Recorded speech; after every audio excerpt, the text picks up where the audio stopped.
जय हिंद फ्रेंड्स। चलिए आज का हमारा जो सेशन होगा ये हमारा आपने सिलेबस यहाँ पे देख ही लिया होगा, है ना। आप लोगों ने अपने थंबनेल पे देखा ही होगा कि थंबनेल पे लगाया सिंपल सी कहानी क्या कि सर बिहार डीएलएड का किसका बिहार डीएलएड परीक्षा 2024 में जो बच्चे 2024 में एग्ज़ाम देंगे उसके लिए हम यहाँ पर क्या लेकर आए हैं, प्रीवियस ईयर क्वेश्चन, है ना। आपका प्रीवियस ईयर क्वेश्चन आपका यहाँ पर स्टार्ट हो जाएगा। प्रीवियस ईयर क्वेश्चन कौन से, तो ईयर 2022 का आपका साइंस का हम लोग यहाँ पे देखेंगे। आज जितने भी साइंस के जो प्रथम पाली में साइंस का जो फर्स्ट पाली में यानी कि फर्स्ट शिफ्ट कब 14/9/2022 को पूछा गया जितने भी क्वेश्चन हैं साइंस के उन सारे क्वेश्चनों को हम लोग यहाँ पे देखेंगे। तो चलिए फटाफट से देर ना करते हुए हम आज का सेशन यहाँ पे स्टार्ट करते हैं। और आज के लिए होगा इस पहले क्वेश्चन पे दो के लिखा हुआ है क्या, एकदम आसान सा क्वेश्चन है ना, एकदम ही आसान सा क्वेश्चन है। आप सभी का स्वागत है हमारे VVI एकेडमी पर। जो यहाँ पे अभी तक से इस चैनल को सब्सक्राइब नहीं किया सब्सक्राइब कर दीजिए कृपया, ताकि आपको और भी जो वीडियो आएंगे वो सब आपको मिल जाएंगे। सबसे पहले क्या कर दो, आप इसको सब्सक्राइब कर दो और साथ ही साथ बेल आइकन को भी दबा दीजिएगा, है ना। बेल आइकन को भी दबा दीजिएगा ताकि आपको जितने भी नोटिफिकेशन होंगे, है ना, वो सारे आपको मिल ही जाएंगे। तो सबसे पहले मैं इसको पार्ट लिखा हुआ है कि कोई एक्स एक एलिमेंट है, ठीक है, उसका एटॉमिक मास 23 है और एटॉमिक नंबर कितना है, 11 है। एटॉमिक नंबर 11 है। एटॉमिक नंबर 11 तो पूछ क्या रहा है, इसका न्यूट्रॉन संख्या निकालो। आप क्या निकालो, न्यूट्रॉन की संख्या। नंबर ऑफ न्यूट्रॉन निकालना है। तो नंबर ऑफ न्यूट्रॉन निकालने का फार्मूला क्या होता है, छोटी सी बात है कि सर नंबर ऑफ न्यूट्रॉन निकालने का फार्मूला है कि आप एटॉमिक मास को माइनस कर दो किससे, एटॉमिक नंबर से। इसको दिखाते हैं क्या, जेड से, है ना। किसे दिखाते हैं, जेड से। तो एटॉमिक नंबर से आपको कर दो माइनस। यहाँ का एटॉमिक मास कितना है, 23। एटॉमिक नंबर कितना है, 11। एटॉमिक मास हो गया 23, एटॉमिक नंबर कितना है आपका 11 है। दोनों माइनस करने कितना आ जाएगा, आपका आंसर नंबर क्या आ जाएगा, 12 आ जाएगा। तो आपका आंसर कितना आया, 12 आपका आ गया। तो यहाँ पे आंसर देखो कौन सा होगा, आपका आंसर कौन सा होगा सर, 12 हो जाएगी। आंसर क्या हो जाएगी आपकी, 12 हो जाएगी। आंसर क्या हो जाएगा आपका, डी नंबर यहाँ पे आपका आंसर निकल के आ जाएगा। अरे रुको रुको रुको, है ना, क्लियर है। ये आपका चला गया, बी नंबर लिखा गया, है ना। आपका आंसर क्या हो गया, डी नंबर पे आपका आंसर हो गया। Very good. जो बच्चे डी पे कर रहे हैं बिल्कुल सही। एक बात और जान लेते हैं थोड़ा सा कि सर जिसका एटॉमिक नंबर ये जो 11 है, ये कौन सा एटम है हमारा, सोडियम है। कौन सा एटम है हमारा, सोडियम है। सोडियम, ये वही सोडियम है जिसको केरोसिन में डुबा के रखा जाता है, केरोसिन में, है ना, जिसको केरोसिन में डुबा के रखा, केरोसिन में रखा जाता है, केरोसिन में रखा जाता है, केरोसिन में रखा जाता है। तो ये नंबर क्वेश्चन नंबर 1 आपका हो गया। वेरी गुड, आपने आंसर कर दिया। आंसर में क्या हो गया, डी नंबर आपका हो गया। चलिए नेक्स्ट क्वेश्चन पे आते हैं फटाफट से। क्वेश्चन नंबर 2 पे बढ़ते हुए, क्वेश्चन नंबर 2 देखिए क्या करा है। क्वेश्चन नंबर 2, जो बच्चे नए हैं फटाफट से इसको आप सब्सक्राइब कर दीजिएगा ताकि जितने भी हमारे क्वेश्चन होंगे वो सब आपको मिल जाएंगे। क्वेश्चन नंबर 2 देखो क्या करा है कि क्वेश्चन नंबर 2 पे हमारा है कि सर एक 100 वाट का, 100 यहाँ पे नहीं होगा, यहाँ पे होगा 10 वाट का, है ना। ये मिस प्रिंट हो गया था, है ना, ये मिस प्रिंटिंग है। यहाँ पे क्या है, 10 वाट का, है ना। 10 वाट के एक बल्ब को 1 मिनट जलाने पर ऊर्जा की खपत कितनी होगी, यानी कि आपको ऊर्जा निकालना है। और ऊर्जा निकालना है तो निकालने से पहले हम देख लेते हैं पहले हमको दिया क्या क्या है। तो कोई भी देखो, जब आप फिजिक्स में या फिर साइंस में जब आप क्वेश्चन सॉल्व करोगे तो क्वेश्चन सॉल्व करने से पहले आपके पास ये होना चाहिए हमारे पास क्या क्या दिया गया है ना। दिया क्या क्या है कि सर आपका पावर दिया हुआ है 10 वाट दिया हुआ है। 10 वाट, क्योंकि आपको मैंने बताया था कि पावर का एसआई यूनिट क्या होता है, पावर का एसआई यूनिट क्या होता है, वाट होता है। क्या होता है, वाट होता है। बताए थे पावर का एसआई यूनिट क्या होता है, वाट होती है। उसका दूसरा क्या दिया आपका, टाइम दिया हुआ। दूसरा क्या दिया सर, टाइम दिया हुआ कितना, 1 मिनट आपका टाइम दिया हुआ है। 1 मिनट आपका टाइम दिया। निकालना है ऊर्जा, तो ठीक है सर निकाल देते हैं अभी। आपका क्या दिक्कत है इसमें, आसान सा है। ऊर्जा फटाफट आंसर करो आप, है ना। आंसर करो, ऊर्जा इक्वल टू क्या सर, पावर गुना टाइम। क्या होता है, ऊर्जा इक्वल टू पावर गुना टाइम। आपका पावर कितना दिया सर, पावर 10 वाट दिया है। टाइम कितना है, 1 मिनट, है ना, 1 मिनट दिया हुआ है। देखो यहाँ पर आपने पढ़ा होगा अगर याद हो तो क्या कि पावर का 10 वाट तो हो ही गया, लेकिन टाइम हमेशा क्या होना चाहिए, सेकंड में होना चाहिए। ऊर्जा निकालने के लिए टाइम आपका सेकंड में होना चाहिए। तो 1 मिनट बराबर कितना होता है, 1 मिनट बराबर कितना होगा, 60 सेकंड हो जाएगा। कितना हो जाएगा, 60 सेकंड। अब 60 को 10 से गुना कर दिए, 60 को 10 से गुना करें कितना होगा, 600। और यहाँ क्या हो गया, वाट। तो वाट इंटू सेकेंड, वाट इंटू सेकेंड बराबर क्या होता है आपका, जूल के बराबर होता है। क्या होता है, जूल। एनर्जी निकल गया था। एनर्जी इक्वल टू कितना हो गया, 600 जूल। एनर्जी का इक्वल टू क्या हो गया, 600 जूल। तो आपका आंसर कौन सा हो गया सर, ये रहा आपका answer, answer number D. Answer number क्या हो गया, इसका भी आपका डी हो गया। डी फॉर डीएलएड, है ना, D for DElEd. Very good very good, बहुत खूब। ये आंसर नंबर हमारा 2 नंबर यहाँ पे मैच कर गया। ठीक है, आगे बढ़ते हैं क्वेश्चन नंबर 3 पे। क्वेश्चन नंबर 3 देखो क्या कर रहा है। क्वेश्चन नंबर 3 ये भी आपका आसान सा क्वेश्चन है। देखो क्या क्वेश्चन नंबर 3 कि सर क्वेश्चन नंबर 3 क्या कर रहा है, किसी चालक से होकर प्रति सेकंड गुजरने वाले इलेक्ट्रॉनों की संख्या, कि एक सेकंड में, कितने सेकंड में, एक सेकंड में जो इलेक्ट्रॉन आपका पास कर रहा है, कितना इलेक्ट्रॉन है बोला सर, 1020 इलेक्ट्रॉन है। ये क्या है, 1020 इलेक्ट्रॉन है आपका, इतना इलेक्ट्रॉन पास करती है। क्लियर है। और चालक से प्रवाहित धारा का मान होगा, किसका मान होगा, धारा का मान। यहाँ देखो धारा यानी कि करंट का, ये किसकी माप वैल्यू निकालने के लिए कह रहा है, करंट यानी कि उसी को बोलते हैं धारा।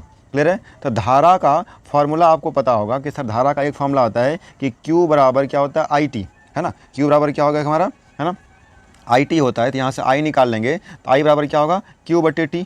I बराबर क्या हो गया, Q/T। ये निकल जाएगा कि सर Q को T से इधर कर देंगे तो Q/T हो जाएगा। Q/T बराबर I, यानी कि करंट का ये फॉर्मूला आपका आ गया।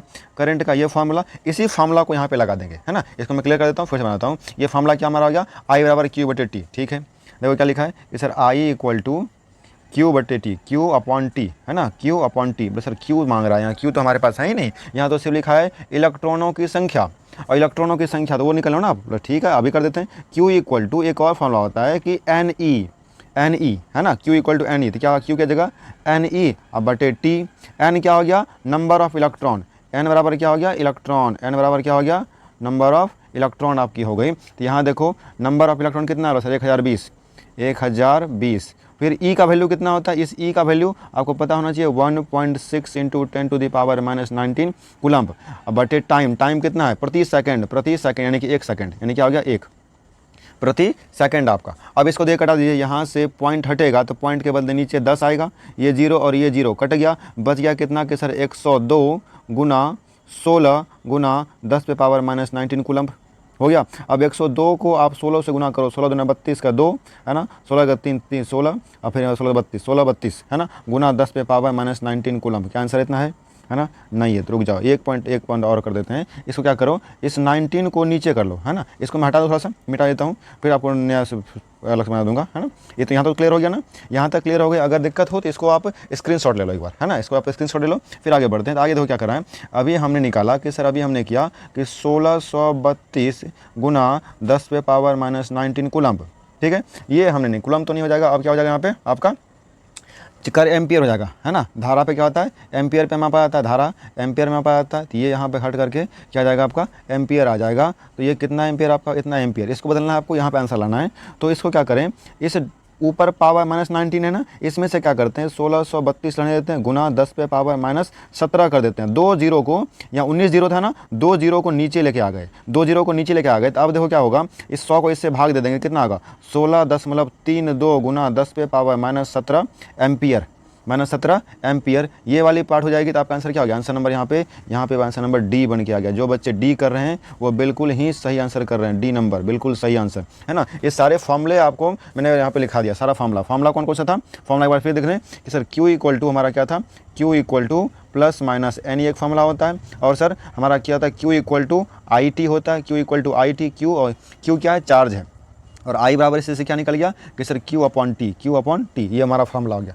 ठीक है, चलिए आगे क्वेश्चन आते हैं, क्वेश्चन नंबर 4 पे। क्वेश्चन नंबर 4, क्या सबको समझ में आ रही है बात, सबको समझ में बात आ रही है, कमेंट सब कीजिएगा, जितने बच्चे हैं यहाँ पे देख रहे हैं सारे बच्चे कमेंट कीजिएगा कि फटाफट से इसका आंसर दे, क्वेश्चन नंबर 4 का, है ना। क्वेश्चन नंबर 4 का आप कमेंट करो जल्दी से कि सर इनमें से कौन सबसे सक्रिय धातु में, सबसे एक्टिव धातु है ना, सबसे सक्रिय धातु है। तो इसमें कौन सा चार, लेड है, लोहा है, कॉपर है, पारा यानी कि Hg, है ना, पारा हमारा Hg, लेड को क्या बोलते हैं Pb, लेड को क्या कहते हैं Pb हमारा, लोहा क्या हो गया फेरस हो गया हमारा, कॉपर हमारा हो गया Cu हो गया हमारा। ठीक है, इसमें से करा कि सबसे हाईली रिएक्टिव, है ना, हाईली रिएक्टिव यानी कि एक्टिव हमारा कौन सा, हाईली एक्टिव यानी कि सबसे सक्रिय धातु कौन सा है, एक्टिव मेटल कौन सा है, एक्टिव मेटल कौन सा है, बस ये खोजना है, एक्टिव मेटल इसमें से कौन सा है। इसमें सबसे ज़्यादा क्या होता है, सबसे ज़्यादा है सर फेरस, सबसे ज़्यादा कौन है, फेरस यानी कि लोहा। उसके बाद लोहा के से दूसरे नंबर पे कौन आएगा, फिर से आपका इस पर अगर सजाओगे तो Pb हो जाएगा, लेड हो जाएगा। Pb के बाद फिर सजाओगे तो क्या हो जाएगा कि सर ये आपका आएगा तीसरे नंबर पे कॉपर आ जाएगा। फिर सर एक और चीज़ लिखा हुआ क्या, तो लास्ट में हो जाएगा पारा,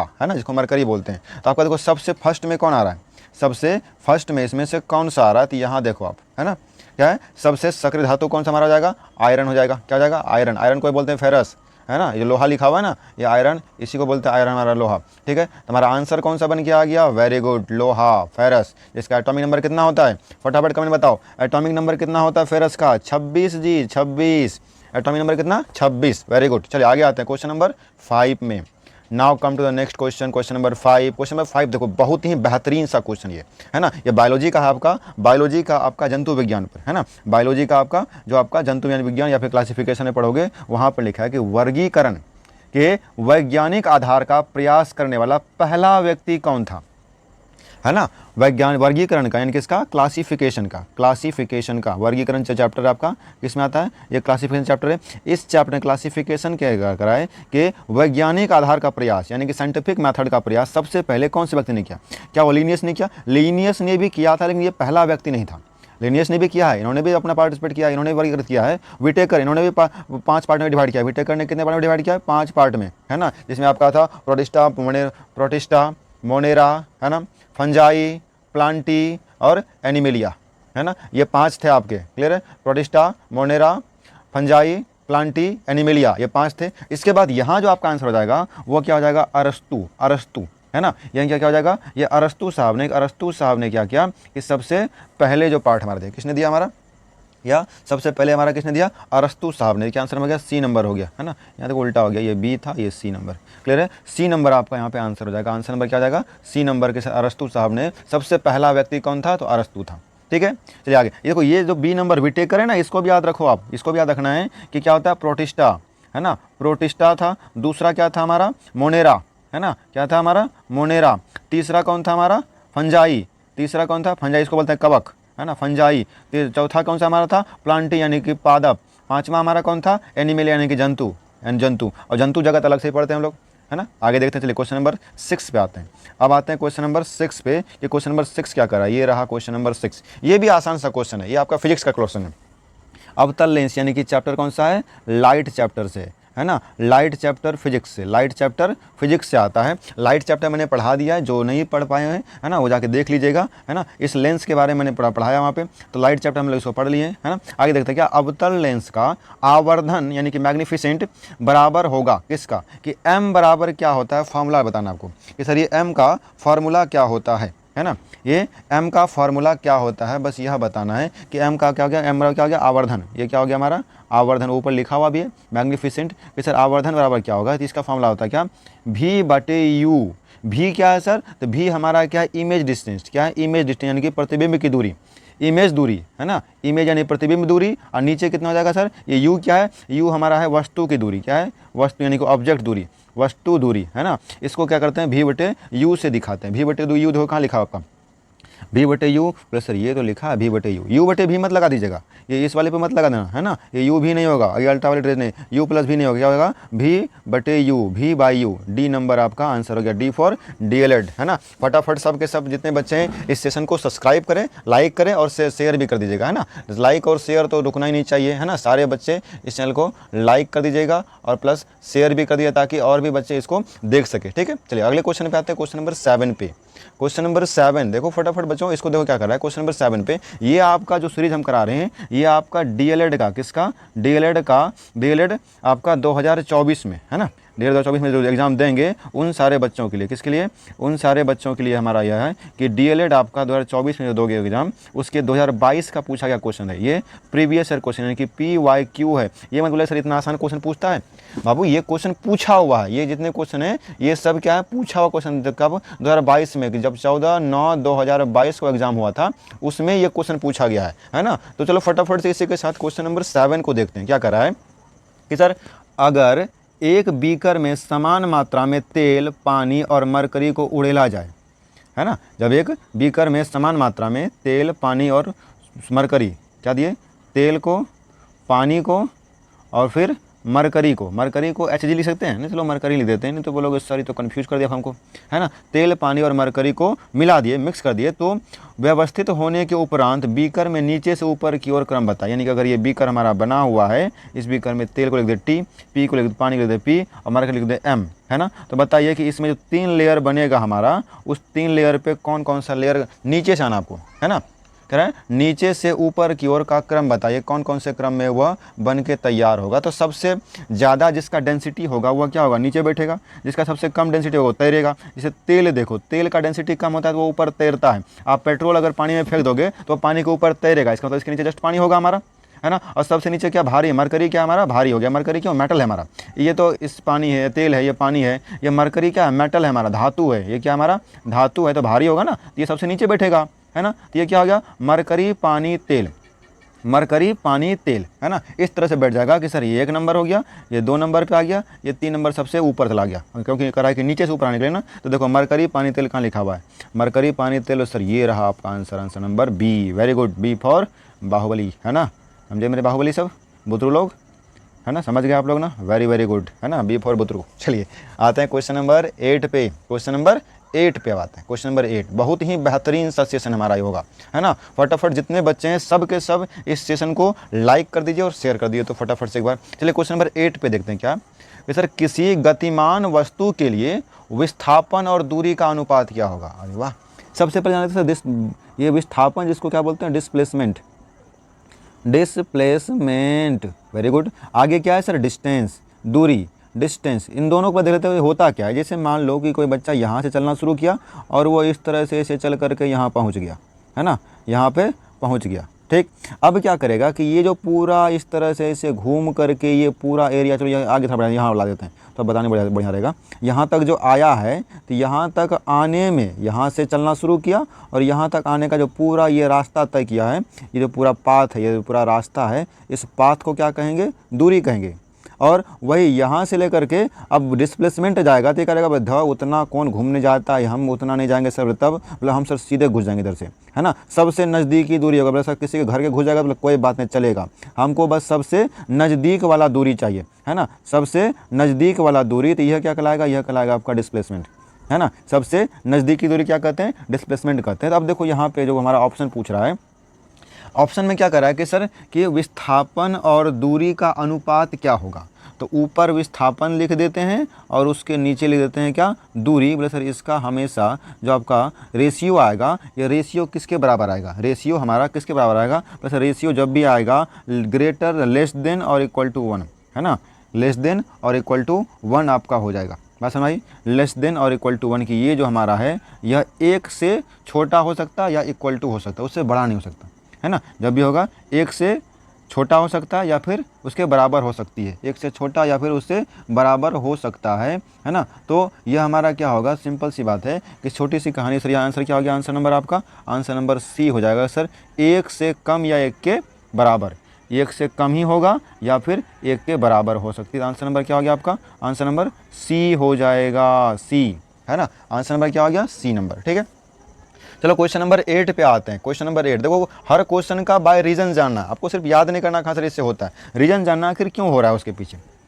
फल निम्नलिखित में से किस पुष्प के भाग से बनता है ना। फल निम्नलिखित में से पुष्प के किस भाग से बनता है, ये लिख रहा है कि जो फ्लावर हमारा है ना, ये जो हमारा इस तरह का कुछ फ्लावर इस तरह का बना होता है ना जी, फ्लावर तो इसे हमको बनाने, मेरा राइटिंग अब उतना अच्छा नहीं है मेरा, ठीक है, फिर भी मैंने बना दिया, ठीक, चलो, है ना। ये जो फ्लावर है इस तरह का, यहाँ पे एंटीना निकला रहता है, इसको बोलते हैं ना, ये हमारा, ठीक है, ये फ्लावर हो गया, क्या हो गया जी, फ्लावर, है ना, FLOWER फ्लावर। जरा इस फ्लावर में ये पुंकेसर होगा, पुंकेसर लिखा गया है, यह किसके द्वारा हमारा क्या बनता है, फल निर्माण होता है। ये पुंकेसर हो गया हमारा मेल पार्ट, अंडाशय हो गया हमारा फीमेल पार्ट, वर्तिकाग्र ये भी हमारा फीमेल पार्ट कहलाता है, डिम्ब, है ना, ये भी हमारा फीमेल पार्ट हो गया हमारा। तो इसमें से करा कि फल किससे बनता है, किससे बनता है, फल किससे बनेगा, तो फल बनने का, तो फल कौन बनता है भाई, तो ये जो हमारा अंडाशय है, यहाँ पर हमारा क्या ओवरी है ना, यहाँ पर हमारा क्या है, ओवरी है, आपका अंडाशय है ना, यहाँ पर आपका क्या है, अंडाशय है। यही अंडाशय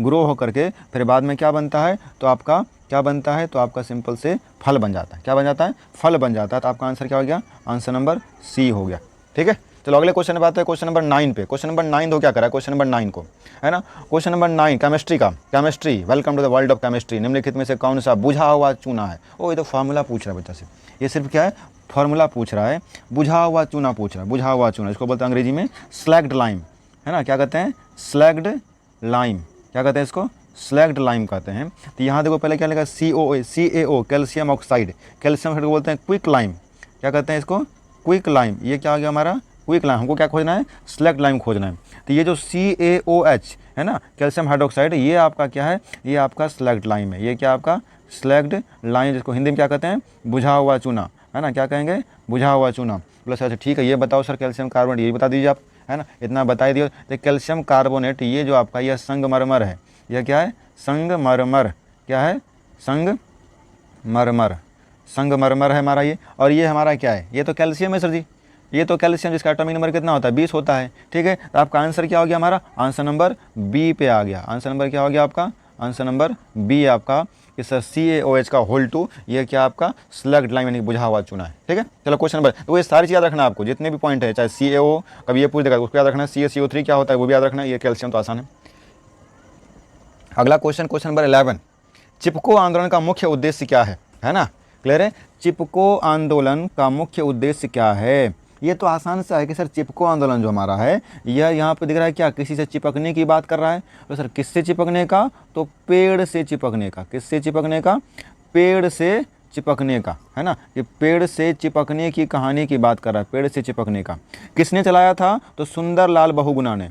किसने चलाया था, सुंदर लाल बहुगुणा, ये भी आपको कहीं पूछ दिया अगर, बहुगुणा, ये चिपको आंदोलन को किसने चलाया, तो सुंदर लाल बहुगुणा ने चलाया। कब चलाया, तो 1973 में, 1973 कहाँ है ना, कहाँ चलाया, तो आप ये भी जान सकते हो उत्तराखंड में, कहाँ सकते हो, उत्तराखंड में चलाया था, उत्तराखंड में, है ना। वहाँ किसको बचाने के लिए, पेड़ को बचाने के लिए। तो पेड़ को बचाने के लिए दो आंसर क्या हो, वृक्ष को बचाना, वन की कटाई, कटाने के लिए थोड़ी गया, सिंचाई करने ने, साक्षरता के लिए नहीं।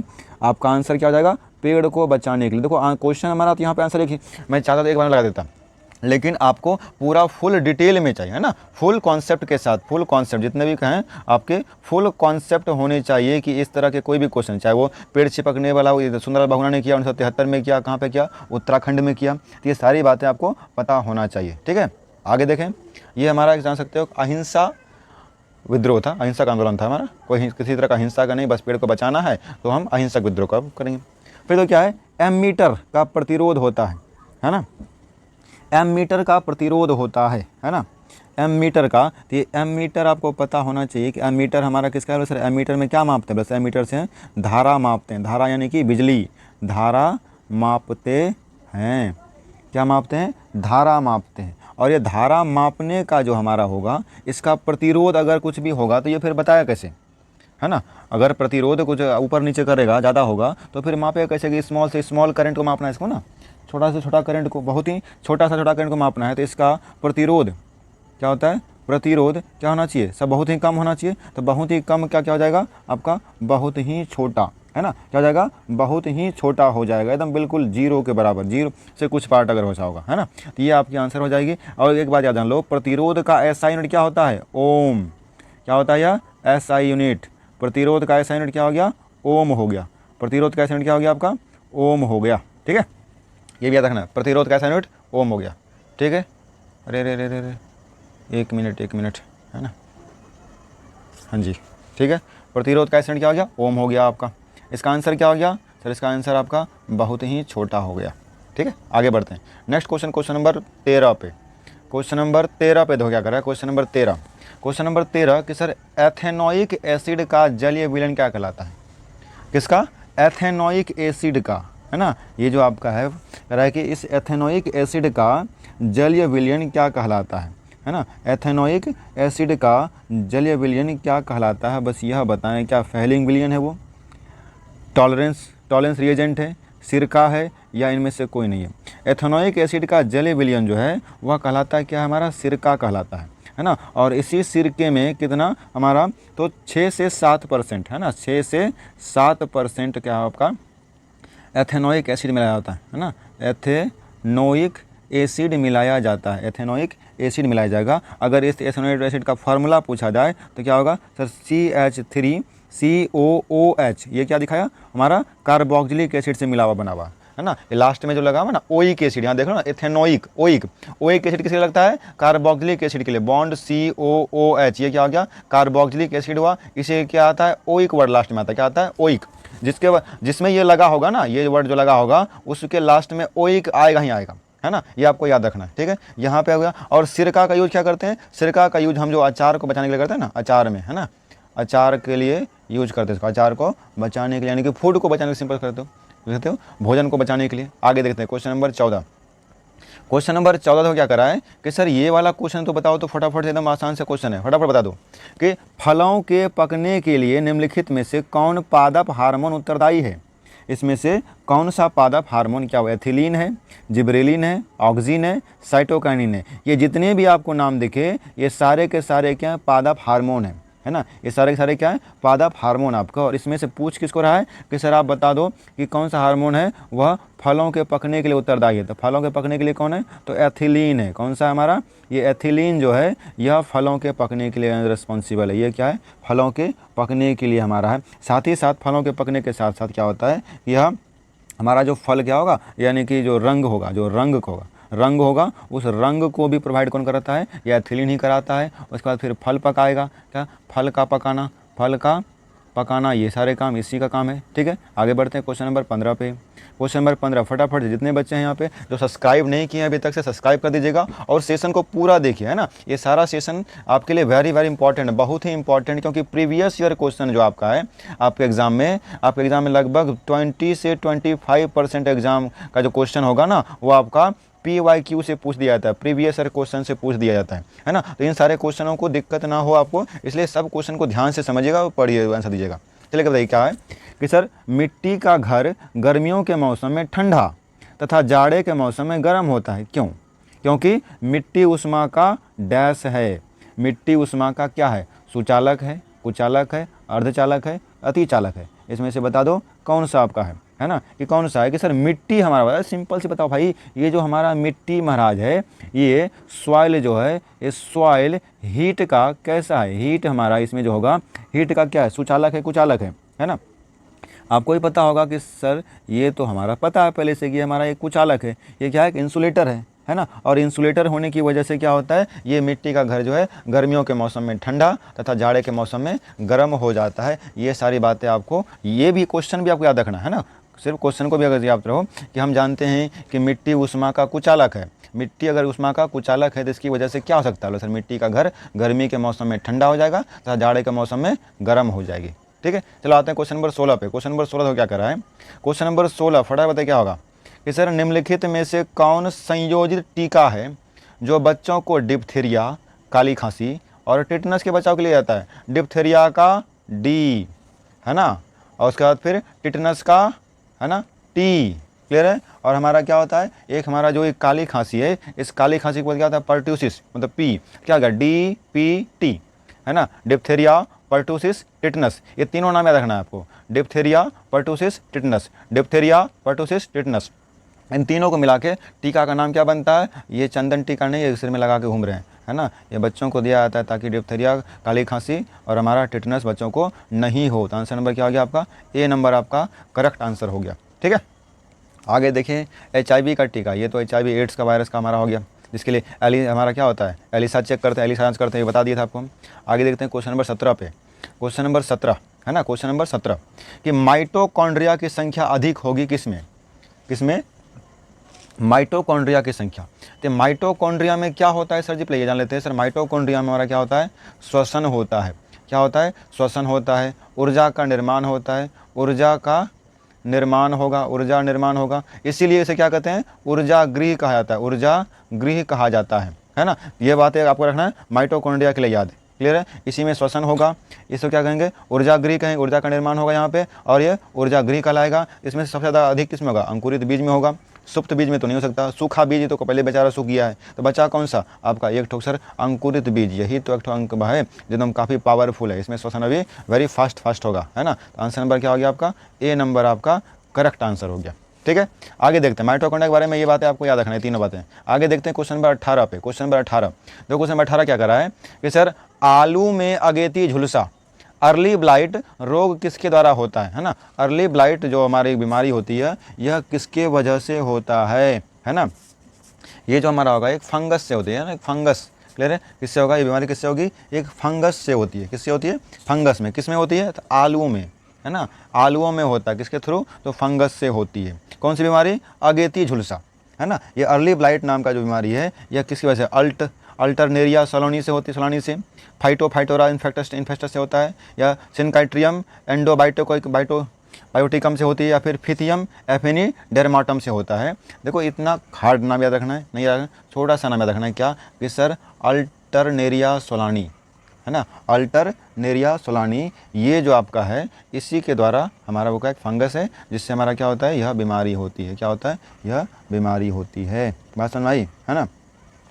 इससे क्या होगा, इससे उसके लीफ को, है ना, किससे क्या होगी, इससे हमारा कि सर इसका जो लीफ होगा, लीफ यानी पत्ता होगा, और साथ ही साथ जो स्टेम होगा, है ना, जो स्टेम होगा उसको प्रभावित करेगा, लीफ और स्टेम को। चलिए आगे आता है क्वेश्चन नंबर 19 पे, आज का ये सेकंड लास्ट क्वेश्चन है ना। 20 क्वेश्चन का सीरीज हमारा है, तो 20 क्वेश्चन का चलिए फटाफट से वो देख लें। तो क्या होता है क्वेश्चन नंबर 19 में कि सर विश्व में सबसे अधिक वर्षा किस स्थान पर होती है ना। विश्व में सबसे अधिक वर्षा किस स्थान पर होता है, किस स्थान पर सबसे ज़्यादा। क्या वो गुवाहाटी में है, मौसिनराम में है, कोलकाता में है, शिमला में है ना। इसमें से कौन सा होगा, तो आपको पहले से पता होगा सर फेमस तो कौन सा है, मौसिनराम हमारा फेमस है ना। कौन सा फेमस है, मौसिनराम हमारा फेमस है। कहाँ फेमस है भाई, क्यों, क्योंकि देखो मौसिनराम जो हमारा कहाँ है, मेघालय में है। कहाँ पर है, मेघालय, नाम में रखा ना, मेघालय, मेघों का घर मेघालय। इसी मेघालय में क्या है, 3 पहाड़ी है। कौन कौन सी है, गारो, ये आपका ज्योग्राफी आ गया, गारो, खासी और जयंतिया। इन्हीं तीनों पहाड़ियों की वजह से यहाँ पे सबसे ज़्यादा बारिश होती है। कहाँ पे, मौसिनराम में, है ना। मौसिनराम में सबसे ज़्यादा बारिश होती है, जो कहाँ है, भारत में। कहाँ पर है, भारत में। कहाँ पर है, भारत में, है ना। ये गारो, खासी, जयंतिया, ये तीनों पहाड़ों के नाम है। इन्हीं तीनों पहाड़ियों की वजह, गारो क्या है, एक जनजाति का नाम है, खासी भी क्या है, जनजाति का नाम है, जयंतिया भी क्या है, जनजाति का नाम है। उसी जनजाति के नाम से इस पहाड़ों का नाम पड़ गया। ठीक है, आंसर नंबर बी हो गया। अगला क्वेश्चन देखते हैं, क्वेश्चन नंबर 20, है ना। आज का ये आखिरी क्वेश्चन देखो क्या करा है, ऑर्गन सिस्टम स्तर का संगठन नहीं पाया जाता है। ऑर्गन सिस्टम स्तर का संगठन इसमें किसमें नहीं पाया जाता है ना। कि ऑर्गन सिस्टम का यानी कि सेल बनेगा, सेल से टिश्यू बनेगा, टिश्यू से ऑर्गन बनेगी, ऑर्गन से ऑर्गन सिस्टम बनेगा। क्लियर है, तो ये सारा सिस्टम क्या होता है, किसमें नहीं होता है, किसमें नहीं होता है, यह पूछ रहा है इसमें से। तो क्या वो एनिलिडा है, क्या वो आर्थ्रोपोडा है, क्या वो मोलस्का है, क्या वो प्लेटिहेल्मिन्थेस है। एनिलिडा में क्या आता है, केंचुआ। एनिलिडा में क्या आएगा, केंचुआ आपका आएगा। ऑर्थ्रोपोडा क्या होता है, सबसे बड़ा संघ। क्या होता है, सबसे बड़ा संघ आपका, सबसे बड़ा संघ कौन सा है, ऑर्थ्रोपोडा संघ होती है, जो सबसे बड़ी होती है ना। ये क्या होगा आपका सर, ये भी आपको याद रखना है कि सबसे बड़ा संघ जो होगा वो ऑर्थ्रोपोडा होगा। सबसे बड़ा संघ आपका हो जाएगा, सबसे बड़ा संघ। इससे क्वेश्चन भी आएगा तो आपको ये याद रखना है। यहाँ पे क्या होगा, आपका जो आंसर हो जाएगा, क्या पूछ रहा है कि सर कौन में नहीं पाया था, प्लेटिहेल्मिन्थेस में। क्या होता है, प्लेटिहेल्मिन्थेस में हमारा जो है यह, इसमें ये हमारा क्या होता है, जनरली पैरासाइटिक होती है। क्या होती है, पैरासाइटिक हमारा होता है। क्या होता है, पैरासाइटिक हमारा जनरली ये क्या होता है, पैरासाइटिक यानी कि परजीवी, यानी कि जो दूसरे से चिपक के रहते हैं, दूसरे जीवों से चिपक के, है ना, चिपक के रहते हैं। कौन, पैरासाइटिक। जैसे किसी कुत्ता, बिल्ली या फिर गाय बैल के में बॉडी में देखें छोटे मोटे जो रेड रेड कलर का उसमें चिपका हुआ रहेगा, तो वो सब क्या है, पैरासाइटिक है। अगर आप प्लांट में देखें तो अमरबेल होता है। क्या होता है, अमरबेल, है ना। प्लांट में देखें तो क्या होता है, अमरबेल आपका ये कहानी पर होती है, अमरबेल। इसी के साथ हमारा आज का ये 20 क्वेश्चन खत्म हो गया, है ना। 20 क्वेश्चन क्या हो गया, पूरा का पूरा खत्म हो गया। और यहाँ पे 20 क्वेश्चन के सीरीज के साथ फटाफट कमेंट में जरूर बताइएगा कि आज का सेशन आपको कैसा लगा, सबके सब जितने बच्चे हैं, है ना। इसी के साथ आप सभी को बहुत बहुत धन्यवाद। Thank you so much to all of you. क्या कर रहा है, थैंक यू, है ना। एक यहाँ लिखा हुआ है ही, एक मेरी तरफ से एक और आप सभी के लिए कि आपने बहुत ही अच्छे तरीके से सेशन को देखा, और लाइक शेयर दोनों कर दीजिएगा, है ना। और जो सब्सक्राइब नहीं किए सब्सक्राइब भी कर दीजिएगा। मिलते हैं फिर अगले नए क्वेश्चन के साथ, नए जोश के साथ, नए तरीके से। Bye bye, take care everyone. Clear है, टेक केयर, वेरी गुड, धन्यवाद। मिलते हैं अगले